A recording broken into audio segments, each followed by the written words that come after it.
El señor Tellado es un torpe. Hay cosas que, en fin, que ya es faltar al respeto, ¿no? Y yo creo que Tellado en eso es un artista. Está defendiendo, por ejemplo, en este caso, posiciones neofascistas, ¿no? Está defendiendo una ocupación por los nazis de un edificio que se les quita a los propietarios y se le entrega al gobierno franquista. A mí, escuchar ayer al portavoz Tellado decir que somos unos aprovechateguis, que somos unos asquerosos, que somos gente que se vende por el buen alquiler, incluso a Feijóo. Yo Feijóo quería que era mucho más serio. Esto es una incautación de la Gestapo, del franquismo puro y duro. Bueno, vamos a detenernos un momentito en lo del palacete del PNV en París. El palacete era suyo, lo incautó la Gestapo, el gobierno lo devuelve a manos del PNV, que está muy molesto con el PP, después de que Tellado les calificara esta semana, como van a escuchar. Creo que el PNV se ha convertido en el partido aprovechategui de la situación de nuestro país. Los aprovechateguis quieren aprovechar la debilidad de Sánchez y hacer caja. En beneficio no del País Vasco, en beneficio del PNV, del partido aprovechategui. Y creo que es muy lamentable,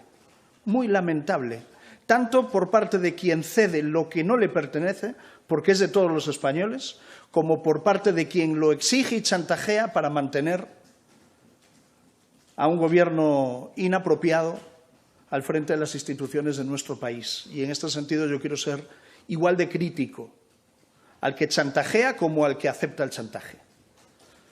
Quiero ser tan crítico con el partido aprovechategui como con el gobierno chantajeado que cede al chantaje con tal de mantenerse en el poder.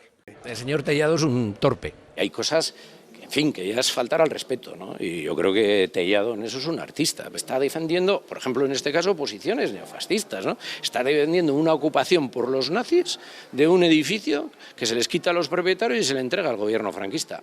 Claro, María, no sé cómo está ahora mismo la relación. Está mal. Está mal. No sé si tiene mejor relación el PP con Junts que con el PNV. Fíjate cómo están las cosas. Que el señor Feijóo ha decidido que en este momento el PNV le da absolutamente igual y por lo tanto lanza a Tellado a decir improperios y a una falta de respeto que a mí me parece intolerable, con independencia del tema de fondo que, insisto, claro, me parece muy menor. O sea, que estemos en el debate público con la que está liada, con las necesidades de la gente, en un palacete en París. Por Dios santo, o sea, eso no tiene ninguna presentación. Es que yo no entiendo. Lo subyacente es lo importante, no el palacete. Lo subyacente es por qué al PP no le interesa establecer una buena relación con el PNV. Cuando además el PNV ha sido siempre un aliado, no me refiero a este gobierno en concreto, sino tradicionalmente ha sido un aliado siempre muchísimo más fiel que otros nacionalistas. Transversal, sí. Claro. Entonces, realmente a mí me parece bastante torpe la conducta de Tellado de ayer y en general cuestionable la estrategia de, sobre todo, poniendo luces largas, no en el minuto concreto en el que estamos. Esta polémica por el palacete de París. Bueno, no me extraña porque, salvo Javier Aroca y algunos más en Madrid, la clase política española de historia contemporánea sabe poquísimo, ¿no? Y habla de huidas y habla mal. Yo creo que tendría que tener un mayor rigor y sobre todo el señor Tellado, si es portavoz nada menos que del Partido Popular, debía saber que en el año 36, el 1 de octubre, se aprobó en las Cortes, en el Congreso de los Diputados, el primer Estatuto de Autonomía de la historia. Y el 7 de octubre se formó el primer gobierno vasco. Y ese palacete se compró en agosto del 36. Por tanto, no era dinero del gobierno vasco, sino del PNV. ¿Por qué el PNV? Bueno, es una historia pues, relativamente sencilla, ¿no? Había allí una persona del PNV que había sido diputado, que había sido senador, que le encargaron de montar un periódico en París para defender la causa en ese momento frente a de la República y del nacionalismo vasco frente a la sublevación española. Se llamaba Rafael Picabea, y vieron la oportunidad de comprar un edificio que estaba en muy mal estado y el dueño lo quería vender porque había un ambiente prebélico en ese momento en Europa.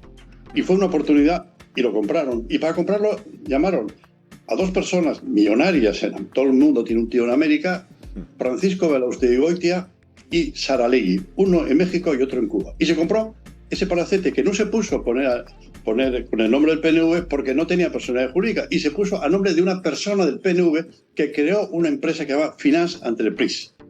¿Qué ocurrió en el año 40? Pues que los alemanes invadieron Francia, invadieron París Y la Gestapo se presentó en ese palacete, lo incautó. Le acompañaba un policía, fíjese qué apellido tenía, Urraca. Un policía se apellidaba Urraca, que fue el encargado de hacer el seguimiento pues, a Luis Companys, a Rivas Cherif, a Julián Zugazagoitia, a Mariano Ansó, y tratar de todos los bienes de los rojos republicanos. Desde ese palacete se coordinó todo ese tipo de acciones. 4, los del PNV, liderados por Landaburu, el padre de estos periodistas, Ander Landaburu, Eneko Landaburu, Gorka Landaburu, toman de nuevo el palacete y ponen la ikurriña, ponen la bandera republicana, y ese palacete funciona hasta el año 51, en que el gobierno de Franco dice que ese palacete, cogiendo la sentencia del Tribunal del Sena en el año 43, en plena ocupación alemana, eso pertenecía como extensión a la Embajada Española. Y esa ha sido nuestra reivindicación durante todos estos años. De tal manera que en el año 96, cuando nos llama Aznar para negociar la investidura de su gobierno, porque en aquel momento nos necesitaba, había negociado con Convergencia y Unió, había negociado con Coalición Canaria, y nosotros solamente negociamos el voto sí a la investidura, no un pacto de legislatura. Y entonces eran tres cuestiones: el concierto económico, el desarrollo estatutario y la devolución del patrimonio incautado con motivo de la guerra. Y yo personalmente estuve negociando con un abogado del Estado de apellido Moreno, que había sido jesuita y además había coincidido con Javier Arzay, que también había sido jesuita, y las negociaciones en principio fueron muy bien. Incluso nos propusieron la posibilidad de comprar ese palacete por 5.000 millones de pesetas. Nosotros no queríamos vender ese palacete, porque ese palacete es un símbolo, sobre todo porque toda la historia que tiene ese palacete. Y siempre nos decían que eso era una propiedad del Estado, pero claro, y no se podía, hasta que se cambia la ley sobre el tema de la memoria democrática y se apunta la posibilidad de la recuperación de estos bienes incautados en el exterior. De ahí viene la posibilidad, y ahí está la armazón jurídica para que el Consejo de Ministros del día 24 de diciembre diga que ese palacete efectivamente es una propiedad del Partido Nacionalista Vasco. Esa es toda la historia. Por tanto, a mí escuchar ayer al portavoz Tellado decir que somos unos aprovechateguis, que somos unos asquerosos, que somos gente que se vende por un alquiler, incluso a Feijóo. Yo Feijóo quería que era mucho más serio. Esto es una incautación de la Gestapo, del franquismo puro y duro. No es que no haya dinero. Dinero hay. Claro. No es que no haya dinero. Para la gente, como debe ser. Para la gente, para el transporte público, para las pensiones, para el ingreso mínimo vital, para el salario mínimo interprofesional, para el bono de la luz, hay dinero. Pero ayer Partido Popular, Vox y Junts bloquearon que ese dinero fuese para esa gente. La moción de esto es lo que pasó ayer. Porque esas medidas iban metidas en otro decreto, que es el decreto ómnibus, que incluía otras cosas, como la de devolver el palacete al PNV. La que no están de acuerdo. Perdón, porque era suyo. Con los que no están de acuerdo. Porque era suyo. Y el más palacete cosas que del se PNV tendrían era que suyo, devolver. pero la Gestapo se lo incautó, y entonces lo que han dicho es devolvérselo. Entonces, por una medida tan inasumible como esa, han votado en contra. Entonces, a mí, yo no sé hoy, claro, nos ponemos delante de los chavales y de los no tan chavales que cogemos el transporte público, de los pensionistas, de los que usan el bono de la luz, de los del salario mínimo interprofesional, que son 2,5 millones de personas en España, 12 millones de pensionistas. Aquí, con el debate político, y que aquí no gana nadie. Claro. Aquí han perdido los ciudadanos. Claro. Entonces no gana nadie. Yo creo